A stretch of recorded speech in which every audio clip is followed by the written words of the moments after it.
No Spot Motivation, episode 15. Going to do an extension. All these are kind of continuing. I think about more things after each episode ends and I watch them again and reflect on them. Finally got the mic working. Hope that's working. But we're going to call this one Constant Death, Rebirth. Delayed Gratitude.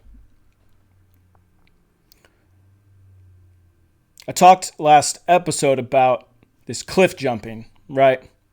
Where life is like jumping off a cliff, so to speak. The opportunity is looking over the edge. Jumping is seeking that. But sometimes these things are crazy. I mean, I could have died doing this, but I didn't. And that made me think of all of the things along my life that give pause to what the reason is that we're here for. What are we doing? Everyone has a different way that they're going to go about this, a different thing to contribute to the world, to the universe. But these have been struggles of mine since I was born. I was born as an emergency C-section. I had the umbilical cord wrapped around my neck. First thing I had to deal with was combating death, was struggling to fight for life.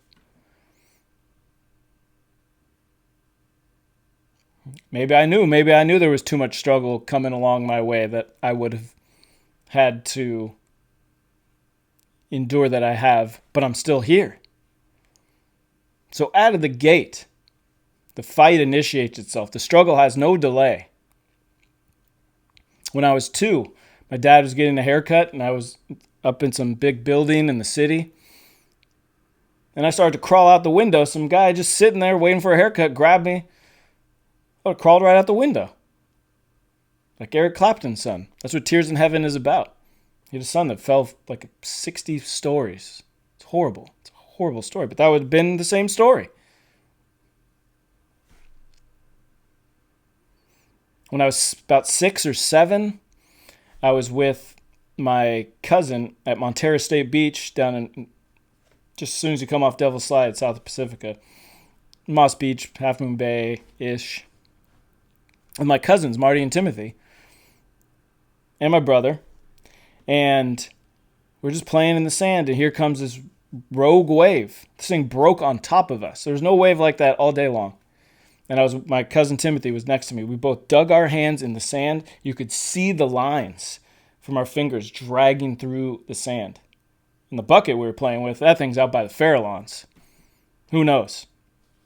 Never seen again. And there's a hazardous surf warning when you walk onto the beach. It's a beach. It's the ocean. And you don't think about that stuff as a kid. You get that rush. You get that same rush, kind of like when it popped up from jumping off the cliff. You come out of the water like, woo-wee. You do get a refreshing rebirth, a rejuvenation of like, oh my God. Everything that makes you here, you get reminded that you're here. Heart's pumping. Heart's what gives me life. All these reminders. All right, gather it. Compose yourself, right? But this happens again when I'm about 12. I'm boogie boarding with my friends up the street, the Shays. They have a boogie board that has a surfboard leash on it, right? Surfboard leash is long, straight leash. So you can move, you can grab it and crawl back up to your board when you fall off. A standard boogie board leash is curled. It's like a phone cord. Some of you kids don't even know what a phone cord looks like. It's coiled. It's a coil. All right? This wasn't like that. Fall off. This wave breaks on top. And I come up, and it's wrapped around me. Like a mummy. Right? Like in a torture chamber of sorts. Boom. Take another one on the head. Boom. Take another one on the head. Disoriented. You don't even know which way is up. You're just getting tossed around by Mother Nature. Mother Nature giving you a little spanking. Right? Take probably 3 on the head. Then I just stand up. There's a Taco Bell on the beach, Lindomar Beach. I just stood up. unraveled myself from this anchor that I had generated in my life. And there it is again. All of these near-death rebirth experiences from the moment I'm born. And they're so innocuous at the time that you don't even realize it's giving you strength. You don't even realize it's creating resiliency. Because you already made it through this, you are only bound to be able to make it out of something else. When I was 18, I guess I was 19. Must have been 19. I was home on my freshman year of college. It's Christmas break. There's a rock quarry in Pacifica where I grew up. It's called the quarry. It's an abandoned rock quarry that they just don't develop. Nobody will let them develop in, nor should they. But it's literally a rock quarry. We went up to the top. There's a secret beach. I just wanted to be by myself, be by the water, which I hadn't been able to for quite a while, and I wasn't going to be able to for months. I was going back to Colorado, where I was going to school at the time. And when I was coming down, I slipped on some gravel, tumble, smacked my right knee on a rock, broke my kneecap. I didn't even go to the doctor for 3 months. I thought I was just going to get better. I was going to walking around. But that could have been my head. I'd have been dead. Who knows when somebody would probably found me eventually, but maybe not. It's kind of the middle of nothing. I haven't even thought about that till watching this last video and thinking of it now, these moments of rebirth and death that never stop. And at every moment, depending on how you think of it, a breath is life and an exhale is death. And the ocean itself, these two scenarios I've already lived through of a wave breaking on me and a leash being wrapped around me.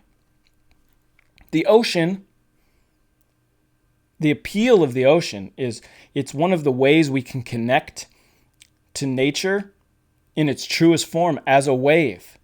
But what we don't stop to think of is it is in itself a birth and death constantly. It is the only fixed element that never is the same. It's never the same as it was fractions of a second, let alone a second before.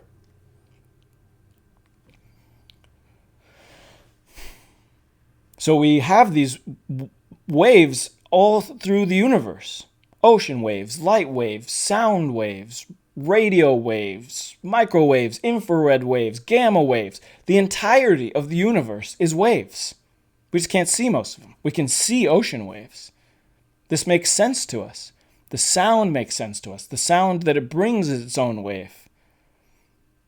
And it has its own energy, and that is the whole energy of the universe, of the purpose that we're here for in connecting in that. There's a 1 in 400 trillion chance of a sperm cell meeting an egg cell. 1 in 400 trillion. Winning the lottery is like 1 in 292 million. Every single person on this earth beat those odds. We're all here for a purpose. Everyone from the most seemingly could maybe consider themselves insignificant to Elon Musk or Jeff Bezos or one of these people that we identify success with financial gain. Not how we're looked upon in life. So all of us are dealing with these constant rebirths and deaths and rebirths and deaths and rebirths and deaths. And those lessons are delayed. The gratitude that you can find in that, which is there, that you have to seek. It doesn't come to you with an answer on a tablet like the commandments. But these are all our own individual struggles. How are those things going to be lessons for you? Because it goes even more so biologically. On a cellular level, our whole body changes. Some say every 7 years on a cellular level. Not exactly true. Your bones take like 10 to 15 years. Red blood cells are like 4 months. It goes on and on. But technically, in a sense, your whole self is physically at a ground level changing itself while you're experiencing these struggles. You accept the hand you're dealt. Some people given a flush. I don't know poker enough to make this analogy sound, but sometimes you have to lay in wait. You have to appreciate the patience while you appreciate the struggle. Because that's what's going to give you the lessons that get you onto that path. And my deaths and rebirths don't stop at being born with the umbilical cord around my neck. What did that feel like for my parents, I wonder? That must have been the most concerning, rewarding, fulfilling thing at the same time, at this sensory overload. And then I'm 2, and my dad's probably so grateful to this person. We don't even know who this person is. Some complete stranger. He maybe didn't even think about it. Just like, Jay's your kid. You saved my life. Thank you, whoever you are. Right? The ocean again. Falling down this hill. Fortunately, I hit my knee and not a rock. Not my head. But then come my earlier adult years where I'm contemplating suicide. I end up in the hospital for suicide at 24 and at 39, which was also the end of my marriage. I didn't know what to do, but it's no different than how I felt when that wave broke on my head and I didn't know which way was up. That was just as disorienting to my life as those what seemed like hours and were probably simply seconds underwater in the ocean. That's what my life ended up feeling like for a couple years. You don't know which way is up. But when it's something like that, suicide is not something to take lightly. But what we don't think of when we're thinking of that escape that people have unfortunately done, that people think about, that seems like an answer, is it's knowing that something about you has to die so that you can continue to live. It's not that it's something of your soul, of your being, who you are to the world, who you are to yourself, that you don't want to be anymore, and you're tired of fighting to try to find a way to make that a reality. So it seems like a solution. It's certainly not. But again, in this reflection, those are the things that I was feeling in regard to that.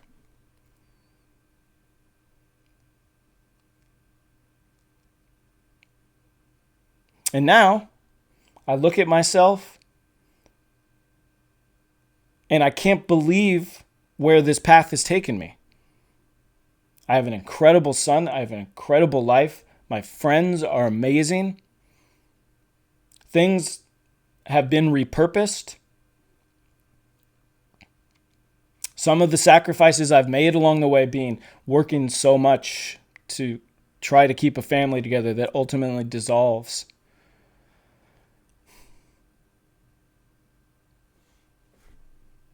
It seemed like the right thing to do at the time.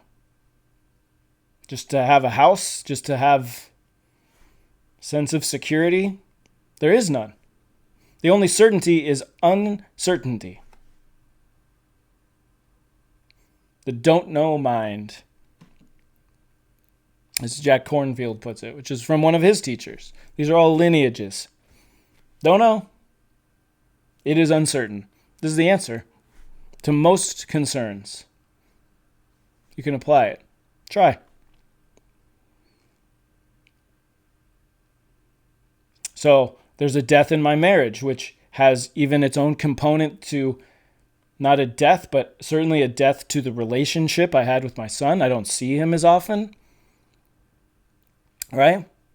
But the lesson I wouldn't have considered, the initial struggle, the underwaterness of that was how am I going to recover from this? How am I going to find a solution? And that solution is the time that we do have together, which we have, is that much more able to be present. It's that much more quality oriented, directed.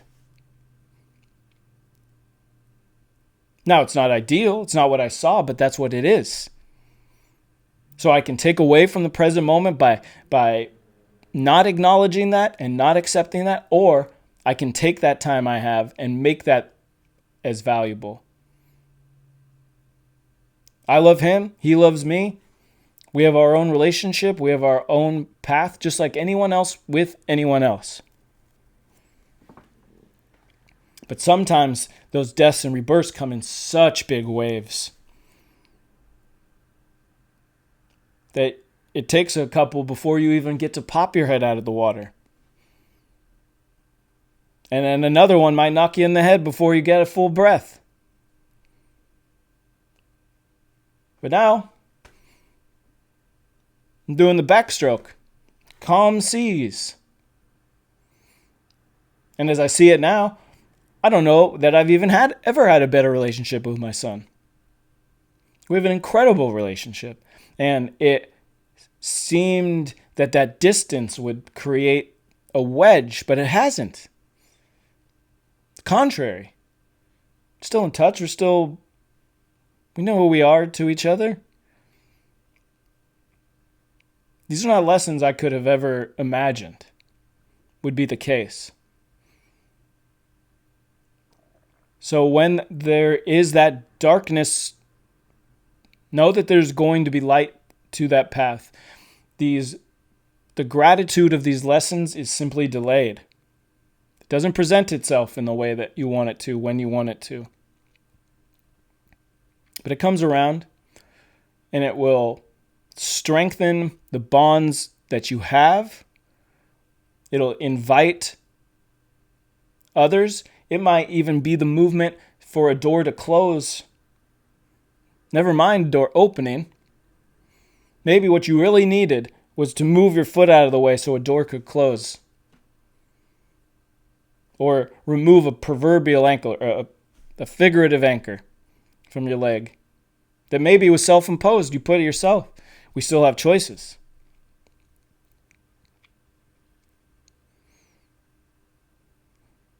So be patient in these findings of that rebirth.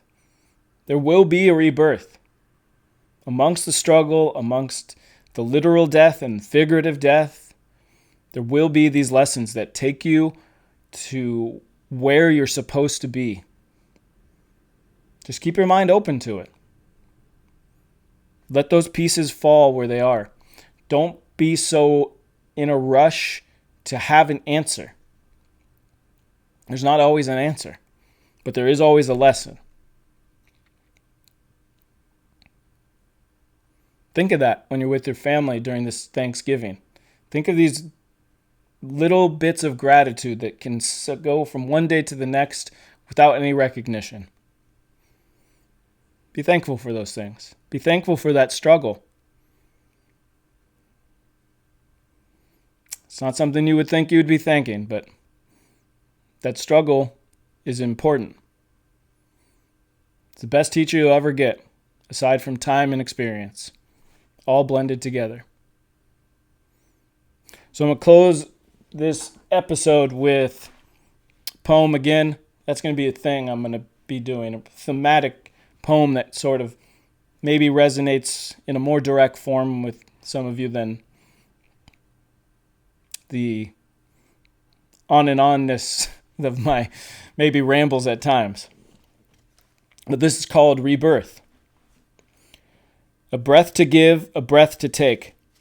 A positive from a negative lesson learned from a mistake. Life is a series of birth and death. Seasons change, sweeping leaves that are left. Hearts beat while you dance in the street.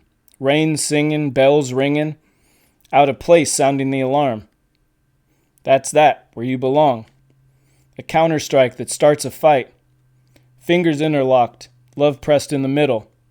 The reset of a refreshing sigh. Only in your own mind can you recalibrate. Hesitation hides in the corner, happy to take the time you waste. Distracting from your own goals, breaking your back while breaking the mold. Nobody knows where the story goes. Pitches painting the corners, flinching, picking at the tape, at the edges of your life while the story unfolds. A lamp swinging, connecting to a creaking chain, blown by the winds of sorrow, lit with oil that blames, shadows from the wick of the flame, flickering pain through the pains. Nothing left to lose, everything to gain. Labor breaths and blank checks, pressure of the struggle you hold, forged in your fist, to place in your palm the wisdom you get. Universal chances, mantras and chanting, fairy tale wishes, endearing and chanting. Forever, never lasting, the weight of the world on your back, still finding the strength to laugh. Minimalistic, the clothes on your back, a few coins in a purse, different deaths, different cycles. Each day's a rebirth. Have a great Thanksgiving and a great night.